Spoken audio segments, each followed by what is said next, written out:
ఏ ఒక్క కార్యక్రమం కూడా ఇవాళ మేము ఏదైతుందో ప్రజలు కోరుతున్న మార్పు, ఇవాళ మేము కోరే మార్పు కాదు ఇది. ప్రజలు ఏదైతుందో ఈ రేవంత్ రెడ్డి పాలన పోవాలి, కేసీఆర్ గారి పాలన రావాలని ప్రజలు నానుడు వచ్చింది. మేము పాలన మార్పు కావాలని చెప్పి కోరుతున్నామని చెప్పినాం తప్ప రేవంత్ రెడ్డి గారి కీడు కోరలే. రేవంత్ రెడ్డి గారి కీడు కోరలే. కేసీఆర్ గారి నోటంటే కానీ మా నాయకులు ఎవరి నోటంటే కానీ భౌతికంగా రేవంత్ రెడ్డి కీడు కోరలే. ఇదే ముఖ్యమంత్రిగా నువ్వు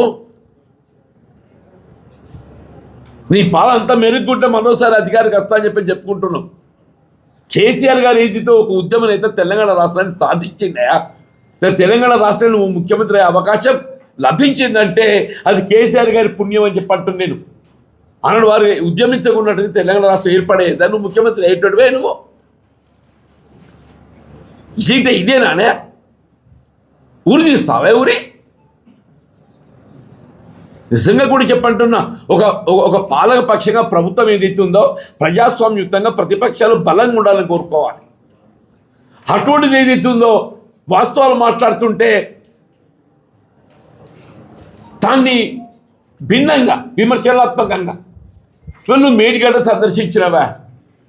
నేను కేసీఆర్ గారు ఏదైతుందో జగిత్యాల పర్యటన సందర్భంగా ప్రజా ఆశీర్వాద సభ అంత గొప్పగా జరుగుతుంటే నువ్వు జీర్ణించుకోలేక ఏదో నిద్ర లేచినట్టు నటించటం. వీళ్ళు మేడిగడ్డ కురింగిపోయింది. ఎన్నడు కురింగింది? 30 మాసాలు అయింది. 2 పిల్లలు కురింగినాయి. అండర్టేకింగ్ అది. అసలు నిజంగా ఎల్ఎన్టీకి అంతర్జాతీయ స్థాయిలో గుర్తింపు ఉంది. అది ఎవడు చెప్తున్నట్టు కాదాలు. ఎల్ఎన్టీ నిర్మాణ సంస్థ అనేది ఏదైతే ఉందో అంతర్జాతీయంగా గుర్తింపు పొందింది. అది ఎవరి సలహాలు సూచన చేస్తే అది తప్పులు చేసేటువంటి సంస్థ కాదు. అది సరే పిల్లలు కుంగినాయి, దురదృష్టం అది. అవి మరమ్మతు చేసుకుంటూ 400 కోట్లు అవుతాయి. ఎక్కువ మరమ్మతు చేసుకుంటూ 400 కోట్లు అవుతాయి. 30 మాసాలు గడిచింది. ఎన్డిఎస్ఏ జాతీయ సంస్థ ఏదైతుందో వాళ్ళు సంవత్సర కాలం దాన్ని నార్చిండ్రు, పెండింగ్ పెట్టిండ్రు. వాళ్ళు రిపోర్ట్ ఇచ్చి సంవత్సర కాలం గడిచిందే. దాని పునర్నిర్మాణం ఈ పాటికి అయిపోయేది ఉండే. అని చెప్పి అంటున్నాను. నువ్వు ఎంతవరకు కేసీఆర్ గారిని ఒక దోషి నిలబెట్టే ప్రయత్నం తప్పేదైతుందో ఈ తెలంగాణ రాష్ట్ర భవిష్యత్తు అని చెప్పండి, జీవన ఆధారం. మేడిగడ్డ ఇవాళ ఏదైతుందో ఈ తెలంగాణ రాష్ట్ర భవిష్యత్తు జీవన ఆధారం అని చెప్పంటాడు. ఏ స్థానంలో మేము కూడా మాట్లాడినాం. ఇప్పుడు ప్రాణహిత నదీ జలాలు తుమ్మడేటి వద్ద నిర్మాణం చేసే అవకాశం ఉంటే నిర్మాణం చేయాలని చెప్పినమే. కేసీఆర్ గారు ఏదైతుందో మహారాష్ట్ర ప్రభుత్వంలో ఒప్పందంలో భాగంగా 145 మీటర్లతో ఒప్పందం వారే కుదిర్చిండ్రు. కేసీఆర్ గారే, నువ్వు చేసింది కాదు. ఆడ మనం ఆశించిన జలాల లభ్యత పొందలేకపోతున్నామని చెప్పని దిగువ 100 మీటర్లకు వచ్చిందా. 10,000 కట్టి నీళ్లు పెట్టిన పొయ్యి అన్నట్టు ఏదైతుందో మొత్తం లిఫ్ట్ నీకు సిద్ధంగా ఉన్నాయి. నీ నిజంగా చిత్తశుద్ధి ఉన్నట్టయితే మొన్నటి ఎన్నికల ప్రణాళికలో కాంగ్రెస్ పార్టీ తుమ్మడేటి వద్ద బ్యారేజ్ నిర్మాణం చేస్తామని చెప్పిందా. ఆ 140 మీటర్లలో బ్యారేజ్ నిర్మాణం చేసి మరి జలాలు తరలించి సుందీలో పట్టుకొస్తే ఒక లిఫ్ట్ అయితే వస్తున్నాయి కదా. 3 ఏళ్ళు గడుస్తుంది, 30 మాసాలు గడుస్తుంది. 3 ఏళ్ళు 30 మాసాలు గడుస్తుంది.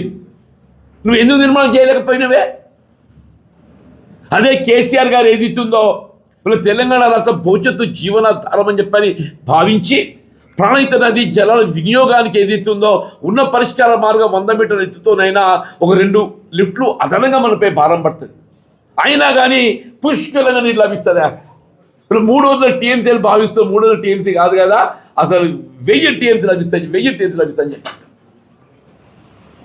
దాని మరమ్మతు లేదు. ఒక 2 ఏళ్ళు ఏదైతే ప్రకృతి సహకరించింది అదృష్టం అని చెప్పి అంటాను నేను. రేపు ప్రకృతి సహకరించక అది ఎల్లినో ప్రభావం ఏదో చెప్తుంది వాతావరణ సూచికలు.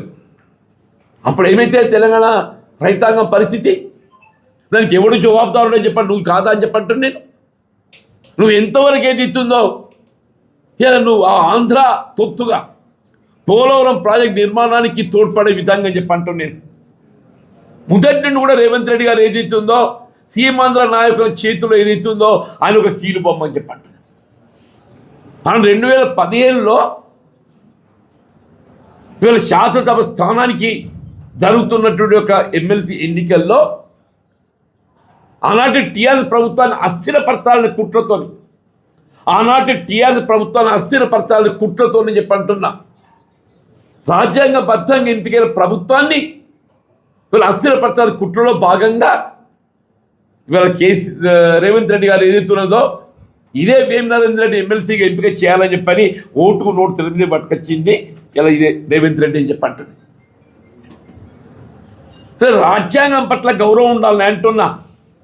రాజ్యాంగం పట్ల గౌరవం ఉండాలి. నువ్వు అది ఆలోచన చేయవు. నువ్వు గారటువంటి గొప్ప నాయకుని గురించి ఇంత చురుగా మాట్లాడటం నువ్వు వ్యక్తిగతంగా దూషణలు ఏదైతే ఉందో సరైనది కాదు. మేము ఎన్నడూ వ్యక్తిగత దూషణ చేయలేదు. మేము మార్పు కావాలని కోరుతున్నాం. ఈ రాష్ట్రాన్ని పట్టిన శని పీడ విరగడ కావాలని కోరిన రేవంత్ రెడ్డి ఈ రాష్ట్రాన్ని పట్టిన శని పీడ విరగడ కావాలని కోరినని చెప్పంటున్నాను. రాష్ట్రానికి తిరోగమన చర్యలు తీసుకెళ్తున్నాం కాబట్టి మార్పు కావాలని కోరినని చెప్పంటున్నాం. నా ప్రజా జీవితం ఏదైతుందో తెరిచిన పుస్తకమై నీలాగా నేను ఎవరిని తొక్కుకుంటూ రాలే. నా ప్రజా జీవితం తెరిచిన పుస్తకం అని చెప్పంటున్నా. 1981లో 30 సంవత్సరాల వయస్సులో పంచాయతీ సమితి అధ్యక్షుడు ఎంపికైతే ఆ ఉమ్మడి కరీంనగర్ జిల్లాలో 14 మంది పంచాయతీ సమితి అధ్యక్షులు ఉంటే 13 కాంగ్రెస్లో చేరింది. 14 పంచాయతీ సమితి అధ్యక్షులు ఉంటే 13 కాంగ్రెస్లో చేరింది. నేను ఒక్కడే కాంగ్రెస్లో చేరలేదు.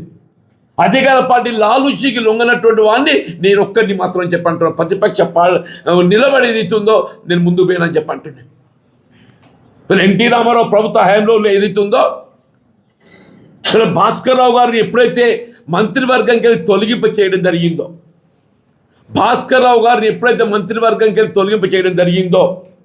నేను ఆనాడు ఏదైతుందో నా మంత్రి పదవి నేను రాజీనామా చేసిన నన్ను తొలగించలే. నా మంత్రి పదవి రాజీనామా చేసేది ఇస్తుందో భాస్కర్ రావు గారిని మంత్రివర్గంకి తొలగించడం ఏదైతుందో ఇది సరైన నిర్ణయం కాదు అని చెప్పని భాస్కర్ రావు గారి పక్షం నిలబడ్డని చెప్పంటారు. నేను కాదా, కాంగ్రెస్ పార్టీ నిలబడ్డది. ఇందిరాగాంధీ నిలబడ్డది. కాంగ్రెస్ పార్టీ నిలబడ్డది. అని భాస్కర్ రావు గారిని తొలగించడం ఏదైతుందో అప్రజాస్వామ్యం అని చెప్పని కాంగ్రెస్ పార్టీ మద్దతు నిలబడ్డదని చెప్పంటున్నా. రేవంత్ రెడ్డి తెలుసో తెలియదు. అది సభ్యుడిగా అవకాశం కల్పించేది కాంగ్రెస్ పార్టీ. నాదేళ్ల భాస్కర్ రావు గారి తదుపరి కాలంలో పార్లమెంట్ సభ్యుడిగా ఖమ్మంకి వెళ్ళేది అవకాశం కల్పించింది కాంగ్రెస్ పార్టీ. నేను చట్టాల గురించి మాట్లాడడం లేదు, రాజ్యాంగం గురించి మాట్లాడడం లేదు. రాజ్యాంగం గురించి మాట్లాడితే 84లో ఏదైతుందో అసలు పార్టీ ప్రేమలో చట్టమే లేదు. 84లో పార్టీ ప్రేమలో చట్టమే లేదు. పార్టీ ప్రేమలో చట్టం అమలుకి వచ్చింది ఎన్నడూ 85లో వచ్చింది రాజీవ్ గాంధీ గారు ప్రధానమంత్రి అయిన తర్వాత. అయినప్పటికీ ఏదైతుందో ఆయన ఉమ్మడి ఆంధ్రప్రదేశ్ శాసనసభ రద్దయిన తర్వాత నవంబర్ 1984 ఉమ్మడి ఆంధ్రప్రదేశ్ శాసనసభ రద్దయింది. ఇది రద్దయిన తర్వాత డిసెంబర్లో ఏదైతుందో పార్లమెంట్ ఎన్నికలు వస్తే పెద్దలు చొక్కారావు గారు పార్లమెంట్ సభ్యుడిగా కాంగ్రెస్ పార్టీ అభ్యర్థి పోటీ చేస్తే ఏదైతుందో మేమందరం కాంగ్రెస్ పార్టీ మద్దతు తెలుపని చెప్పండి. నీలాగా అప్రజాస్వామికంగా రాజ్యాంగ నిబంధనలు ఉల్లంఘించి కాదు, రాజ్యాంగం పట్ల గౌరవం ఉన్నటువంటి ఒక నిబద్ధత గల నాయకుడిగా మా ప్రజా జీవితం కొనసాగిందని చెప్పి అంటున్నా. మేము ఆనాడైనా ఈనాడైనా ఎన్నడైనా రాజ్యాంగ నిబంధన కట్టుబడి మా ప్రయాణం కొనసాగిందని చెప్పి అంటున్నా. 2014లో నేను ఒకే ఒక్క శాసనసభ్యున్నాయా. మొత్తం 3 ఉమ్మడి జిల్లాలలో కరీంనగర్, నిజామాబాద్, ఆదిలాబాద్ ఉమ్మడి జిల్లాలలో ఎంపికైన ఒక సభ్యుడు విఠల్ రెడ్డి గారు బీఆర్ఎస్లో చేరితే నేను ఒకే ఒక్కరిని మిగిలినని చెప్పి అంటున్నాను. 2019లో శాసనమండలి సభ్యుడికి ఎంపికైనాడు ఏదైతుందో అసలు పార్టీ పేరు చట్టమే అర్థం కాదు. నేను ఏకైక సభ్యుని కాబట్టి అయినా కానీ ఒక నిబద్ధత గల నాయకుడిగా నేను ఎంపీ కావడం తోడ్పడ్డది కాంగ్రెస్ పార్టీ కాబట్టి అని నేను శాసన మండలిలో నేను ఉంటే పోరాటం చేసింది అని చెప్పంటాను. ఇవాళ ఏదైతుందో నేను 4 దశాబ్దాలు కాంగ్రెస్ పార్టీ బలోపేతం కోసం ప్రయత్నం చేసి పోరాటం చేస్తే ఇవాళ నేనే నా కార్యకర్త నా గురించి మాట్లాడతాడా, నేను 4 మున్సిపల్ చైర్మన్ కావడం తోడ్పడ్డా, మీరందరూ సజీవ సాక్షులు. ఇలా జగిత్యాల మున్సిపల్ 4 మున్సిపల్ చైర్మన్లు అయినా 4 మున్సిపల్ చైర్మన్ కావడానికి తోడ్పడ్డని చెప్పి అంటున్నా. ఒక 10 మంది జడ్పీటీసీలు ఎంపీపీలు అయిందని చెప్పి అంటున్నా. ఒక 100 మంది మున్సిపల్ కౌన్సిలర్స్ అయిందని చెప్పి అంటున్నా. ఒక 100 మంది ఎంపీటీసీలు అయిందని చెప్పి అంటున్నాను. మొత్తం తెలంగాణ రాష్ట్రంలో అంటే నేను తోడ్పడ్డా అత్యధికంగా ఏదైతుందో ఇవాళ ద్వితీయ శ్రేణి నాయకత్వం ఏదైతుందో ఎదిగొచ్చింది ఎక్కడ అని చెప్పంటే చికిత్స నియోజకవర్గం. నీలాగా తొక్కకుండా కాదయా, నేను ప్రోత్సహించుకుంటూ వచ్చిన మెట్టు ఎక్కుకుంటూ వచ్చిన అని చెప్పి అంటున్నాను నేను. ఇవాళ విమర్శనే, ఇవాళ సమాధానం కాదు, నిర్మాణాత్మకంగా వ్యవహరించాలంటాను. నువ్వు వచ్చినావు నాయన మేడిగడ్డకు, ఏదో నాయన అది నిర్మాణం చేస్తావు అని చెప్పి దానిసంగా చెప్పరా నాయన. అసలు మేడిగడ్డ నిర్మాణం ఏం చేయబోతున్నావు ముందు అని చెప్పు. అది పునర్నిర్మాణం ఎప్పుడో చేయబోతావు చెప్పు అని చెప్పి అంటుంది. 30 మాసాలు గడిచిందా, సాయిల్ టెస్టింగ్ ఇంకా 6 నెలలు అంటుండే. సాయిల్ టెస్టింగే 6 మాసాలు అంటుండు. అంటే 6 మాసాల చివరికి అయిపోతే డిసెంబర్ జనవరి వస్తుంది. తదుపరి డిజైన్స్ రూపొందిస్తాడు. నువ్వు ఎప్పుడు పునర్నిర్మాణం చేస్తావు, ఎప్పుడు తెలంగాణ రాష్ట్ర భవిష్యత్తు నీకు అసలు చిత్తశుద్ధి ఉందా? ఇవాళ ఏదైతే మేడిగడ్డ కాళేశ్వరం ప్రాజెక్ట్ ఏదైతుందో కేవలం తెలంగాణ రాష్ట్రానికి పరిమితం కాదు, అంతర్జాతీయ స్థాయిలో బహుళార్థ ప్రాజెక్ట్ ఏదైతుందో ఎత్తిపోతలు ఇవాళ ఉన్నది ఏదైతుందో ఈ కాళేశ్వరం ప్రాజెక్ట్ అని చెప్పి 9 కడితే కట్టున్నావు, నీకు చేత కాదు. ఇలా మళ్ళీ భవిష్యత్తులో ఏదైతుందో ఇలా మేడిగడ్డ పునర్నిర్మాణం చేయబడాలంటే నీ చేత అయిదో కామో తెలియదు, కానీ కేసీఆర్ గారి యొక్క నాయకత్వం లోపల యావత్ తెలంగాణ రాష్ట్రానికి జీవనాధారమైనటువంటి యొక్క మేడిగడ్డ బ్యారేజ్ పునరుద్ధరణ చేసి యావత్ తెలంగాణ రాష్ట్ర సస్యశ్యామలమయ్యే విధంగా సాగునీరు త్రాగునీరు అందింపజేయటం బీఆర్ఎస్ పార్టీ కేసీఆర్ గారితో మాత్రమే సాధ్యమవుతుందని చెప్పి పేర్కొంటామని చెప్పి అంటున్నాను.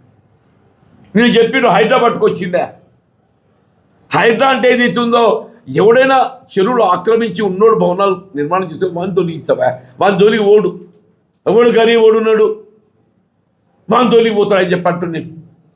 ఇదే రేవంత్ రెడ్డి గారు ముఖ్యమంత్రిగా మొత్తం జిల్లాలు తిరిగిండు, పెట్టుబడి పెట్టిండు, మరి ఎందుకు గెలవలేదే? పార్లమెంట్ ఎందుకు గెలవలేదే? నీ సొంత నియోజకవర్గం కొడంగల్లో ఏదైతున్నదో ఈయన ముఖ్యమంత్రి కాకముందు బీజేపీకి అక్కడ 4,000 ఓట్లు వస్తే ఈయన ముఖ్యమంత్రి అయినాక అది 63,000 ఓట్లు వచ్చినాయి. కొడంగల్లో మహబూబ్నగర్ పార్లమెంటు నియోజకవర్గ పరిధిలో శాసనసభ ఎన్నికల్లో 4,000 ఓట్లు వస్తే పార్లమెంట్ ఎన్నికల్లో అది 63,000 పెరిగింది, 59,000 ఓట్లు పెరిగింది అంటూ దానికి ఎవడు బాధ్యుడా? రాహుల్ గాంధీ గారు ప్రధానమంత్రి కాలేకపోయిందంటే ఎవడు బాధ్యుడు? నువ్వు కాదా? ఇంకా ఈయన రాహుల్ గాంధీ ప్రధానమంత్రి చేస్తారట,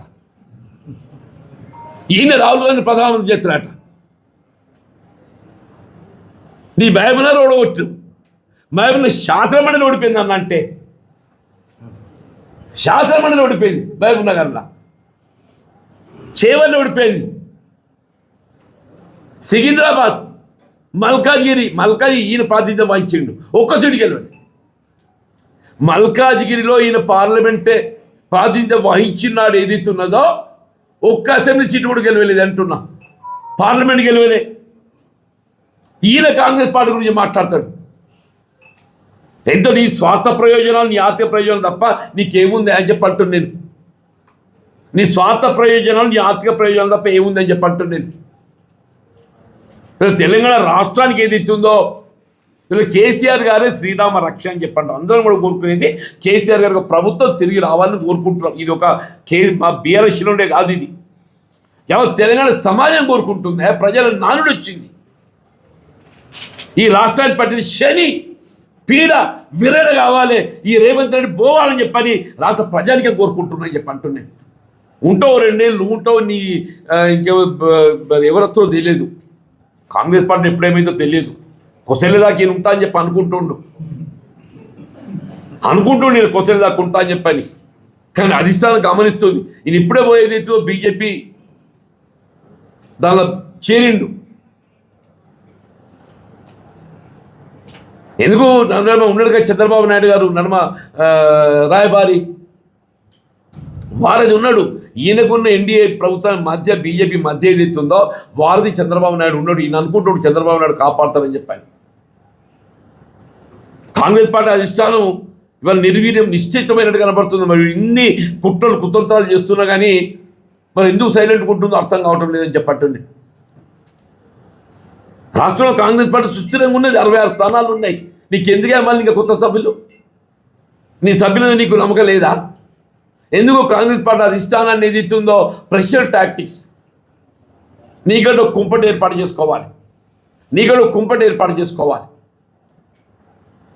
దయచేసి ఏదైతుందో కనీసం నిన్నటి సభ కేసీఆర్ గారు ఏదైతుందో జగిత్యాల సభ అని చెప్పడం జగిత్యాలకి పరిమితం కాదు. వాస్తవం నేటి సభ దీన్ని అంత పెద్ద ఎత్తున ఎవరు ఊహించిన దానికంటే ఏదైతుందో వీళ్ళ పెద్ద ఎత్తున ఊహించిన దానికంటే పెద్ద ఎత్తున అని చెప్పడం యావత్ తెలంగాణ సమాజం మొత్తం టీవీల ముందు కూర్చున్నారే. జగిత్యాల రోడ్ల మీద ఎట్లయితే ఎల్ఈడీల ముందు కూర్చున్నారో ఆ 8 గంటల సమయం లోపల ఎప్పుడు కేసీఆర్ గారు మాట్లాడతారు, ఏం మాట్లాడతారు, మా భవిష్యత్తు ఎట్లా నిర్దేశిస్తారు, మాకేం ప్రణాళిక ఇస్తారు అని ఆలోచనతో మొత్తం టీవీల ముందు కూర్చున్నారా. ఈయన రేవంత్ రెడ్డి అడ్డుకుందామని ఎన్ని కుట్రలు చేసినా కానీ నిన్న రేటింగ్ చూపెట్టు సంజయ్ వీళ్ళ మన కోర్టు ఎమ్మెల్యే గారు రేటింగ్ ఎట్లా పోయింది అని చెప్పాను. వ్యూవర్స్ ఏదైతుందో మీకు తెలుసు కదనే, ఛానల్స్ ఏదైతుందో ఇక్కడ కేసీఆర్ గారు ప్రసంగం అవుతుంటే అదే సమయానికి రేవంత్ రెడ్డి అక్కడ నేను ముఖ్యమంత్రిని కదా నాకు చూడు అని చెప్పాను. చూసుడు కావాలి కదా. అంటే ఏదైనా కానీ ఏదైతుందో ఇవాళ రాష్ట్రంలో జరుగుతున్న పరిణామాలు, జగిత్యాల్లో జరుగుతున్న పరిణామాలు అంటే వాస్తవంగా కూడా ఎవరైనా పార్టీని వీడాలని ఎవరు కూడా భావించాం. ఇప్పుడు వాస్తవంగా సఫికేషన్ 20 మాసాలు ఏదైతుందో నిజంగా కూడా నేను అంటే మానసికంగా నేను ఎదుర్కొన్నటువంటి ఒక ఇబ్బందులు క్షోభొచ్చే ఇలా కేసీఆర్ గారు ఏదైతుందో పెద్ద మనసుతో నిన్న చెప్పాను నేను బహిరంగ సభలో. కేసీఆర్ గారు పెద్ద మనసుతో ఏదైతే నాకు చేతులు ఇచ్చిండ్రు, నన్ను హక్కును చేర్చుకున్నారని చెప్పంటారు, నా హక్కును చేర్చుకోవాలని చెప్పంటారు. నాకు బీఆర్ఎస్ పార్టీలో చేరే అవకాశం కల్పించి నా ప్రజా జీవితానికి ఒక నూతన అధ్యాయం ఆరంభింపబడ్డదంటున్నాను. నా ప్రజా జీవితానికి ఏదైతుందో ఒక నూతన అధ్యాయం ఆరంభింపబడ్డని చెప్పంటారు. ఇది ఏకైక లక్ష్యం ఏదైతుందో ఈ తెలంగాణ రాష్ట్ర పునర్నిర్మాణం, దాని కేసీఆర్ గారి యొక్క సారథ్యం లోపల బీఆర్ఎస్ పార్టీ ప్రభుత్వం నెలకొల్పబడ్డప్పుడు మాత్రమే మనందరి యొక్క కర్తవ్యం నెరవేరుతుందనే ఒక భావన అభిప్రాయం వ్యక్తం చేస్తుంది.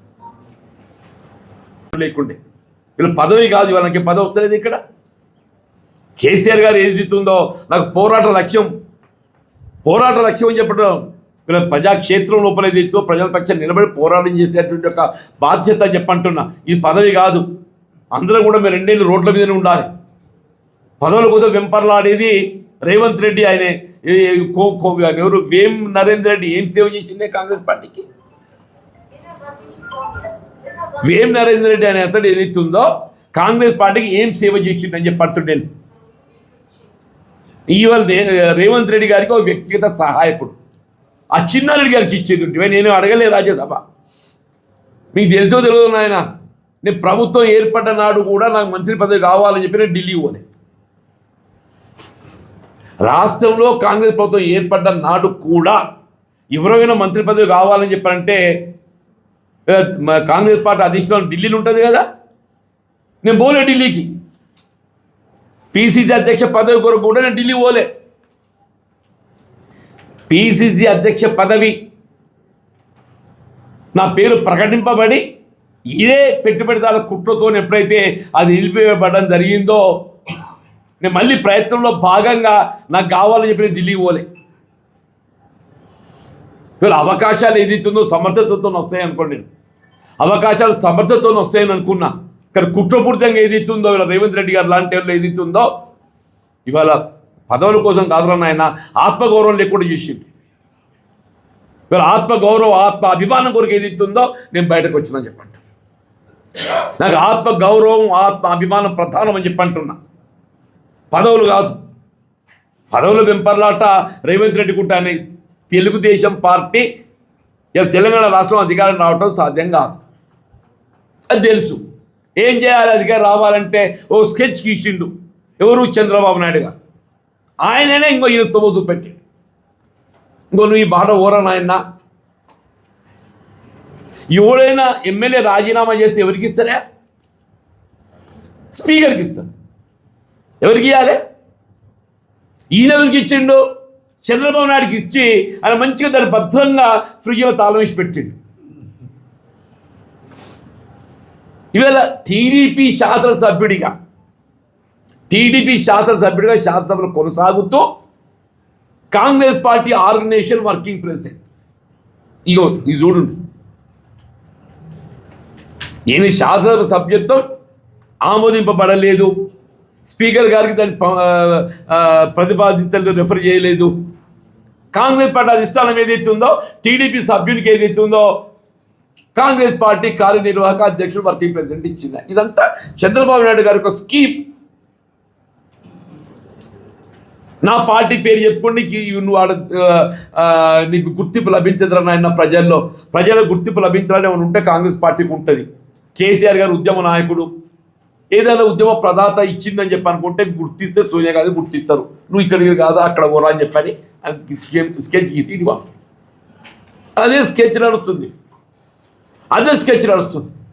పదవుల వెంపర్లాట నాకు కాదు, రేవంత్ రెడ్డికి. ఆయనే చెప్తాడు ఎప్పుడు నేను తొక్కుకుంటూ వచ్చినా అని చెప్పని. నేను ఎవరిని దొక్కలే, నాకు తెలిసిన పుస్తకం అని చెప్పి అంటున్నాను. నేను చెప్పిన 4 మున్సిపల్ చైర్మన్లు కావడానికి నేను తోడ్పడ్డా అని చెప్పని. ఆయన నియోజకవర్గం లోపల ఏదైతే ఉందో 4 మున్సిపల్ చైర్మన్లు కావడానికి నేను తోడ్పడ్డా.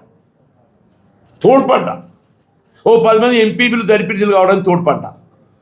ఓ 100 మంది ఎంపీటీసీలు కావడానికి తోడ్పడ్డా. ఓ 10 మంది కౌన్సిలర్ కావడానికి తోడ్పడ్డా. నువ్వు ఎంతమంది చేసినవే? మైక్ ఉంది కదా, మాట్లాడడానికి అయిపోతుందా? మైక్ కూడా ఎవడు ఏదైనా మాట్లాడతానంటుంది ఇప్పుడు రేవంత్ రెడ్డి కథ. ప్రజలు గమనిస్తున్నారే. నేనేమంటున్నా, ఎవరమైన రాజ్యాంగ నిబంధనలకు అనుగుణంగా మనం ఏదైతుందో బాధ్యత నిర్వర్తించాలి. నేను ఇవాళ రాజ్యాంగ నిబంధనలకు అనుగుణంగా నా బాధ్యత నిర్వర్తిస్తానని చెప్పంటాను. నేను ఆనాడు ఏదైతుందో శాసనసభ రద్దయిన తర్వాత, ఇట్ వాజ్ 1984, శాసనసభ రద్దయిన తర్వాత ఒక పౌరుడిగా ఏదైతుందో స్వేచ్ఛ నాకు ఉంది కాబట్టి నేను కాంగ్రెస్ పార్టీలో చేయాలి. ఇవాళ శాసన మండలి సభ్యత్వ పదవి కాలం ముగిసిపోయిందా? నేను ఒక పౌరుణ్ణి, నాకు స్వేచ్ఛ ఉన్నది. కాంగ్రెస్ పార్టీ విధానాలు ఏదైతుందో నీ ఆశించిన విధంగా కొనసాగుతలేవు. వీళ్ళ కాంగ్రెస్ పార్టీ అధిష్టానం ఏదైతుందో రాష్ట్ర పార్టీపై పట్టుకోల్పోయింది. రేవంత్ రెడ్డి ఏదైతుందో ఇదో ప్రైవేట్ లిమిటెడ్ కంపెనీ చేసింది. రేవంత్ రెడ్డి ఇవాళ రాష్ట్రంలో కొనసాగుతున్న ప్రభుత్వం ఏదైతుందో ఒక ప్రైవేట్ లిమిటెడ్ కంపెనీ. నేను ఆ ప్రైవేట్ లిమిటెడ్ కంపెనీలో చేరడం ఏదైతుందో నాకు ఇష్టం లేదు. నాకు స్వేచ్ఛ ఉంది పౌరుడిగా. తెలంగాణ రాష్ట్ర పునర్నిర్మాణం కొరకు ఏదైతుందో ఒక ఉద్యమ నేత కేసీఆర్ గారు, తెలంగాణ రాష్ట్ర సాధకుడు, ఆయనతో కలిసి పనిచేసే అవకాశం నిజంగా మేము ప్రత్యర్థులు పోటీ చేసుకున్నాం ఇద్దరం. అయినా కానీ ఏదైతుందో ఆయన పెద్ద మనసుతోని నేను హక్కును నాకు అవకాశం ఇచ్చిండు. ఇంకా ఇంతకంటే ఏం కావాలనే? నేను రాజ్యాంగ ఉన్నది. ఆయన ఇప్పుడు సంజయ్ గారు బీజీ వెళ్ళాలి. ఆయన అమ్మ వసంత గారు చెప్పింది కదా, ఆయన ఎక్కడుండు ఏ పార్టీ ఉన్నది లేదని చెప్పారు. ఆయన గురించి మాట్లాడితే కూడా తక్కువనే అవుతుందా? రోజు ఒక్కసారి రేవంత్ రెడ్డి గారు, ఈ మా ఎమ్మెల్యే గారు, జగిత్యాల ఎమ్మెల్యే గారు, ఆ రాజ్యాంగ పుటలు చదువుకోరు నాయన. 10th షెడ్యూల్ చదువుకో ఏం చెప్తుందో. అభివృద్ధి అంటే మరి పార్టీ ఫిరాయిస్తే అభివృద్ధి అని చెప్పి అనుకుంటే నువ్వు ముందు పోయి రేవంత్ రెడ్డి చెప్పు, ఆ బీజేపీలో కలవమని చెప్పాలి. నువ్వు నీ నియోజకవర్గ అభివృద్ధి కొరకు ఏది ఇస్తుందో ముఖ్యమంత్రి గారితో కలిసి ప్రయాణం చేస్తూ అని చెప్పి చెప్తున్నావు కదా. రేవంత్ రెడ్డి గారికి ఏది ఇస్తుందో తెలంగాణ అభివృద్ధి పట్ల చిత్తశుద్ధి ఉందా లేదా? రేవంత్ రెడ్డి గారికి తెలంగాణ అభివృద్ధి పట్ల చిత్తశుద్ధి ఉందా లేదా? నిజంగా తెలంగాణ అభివృద్ధి పట్ల చిత్తశుద్ధి ఉండి ఉన్నట్టయితే నీ ఆలోచనలకు అనుగుణంగా అధికార పార్టీతో కలిసి ప్రయాణం చేస్తేనే అభివృద్ధి అవుతుందని చెప్పి భావించినట్టయితే ఇలా నేనేం చేయాలి? రేవంత్ రెడ్డి గారు పోయి మోడీ సంఘాలు దొర్రాలి. ఈ సొత్తుడో మరి నీ అది కూడా ఆశ్చర్యం లేదు.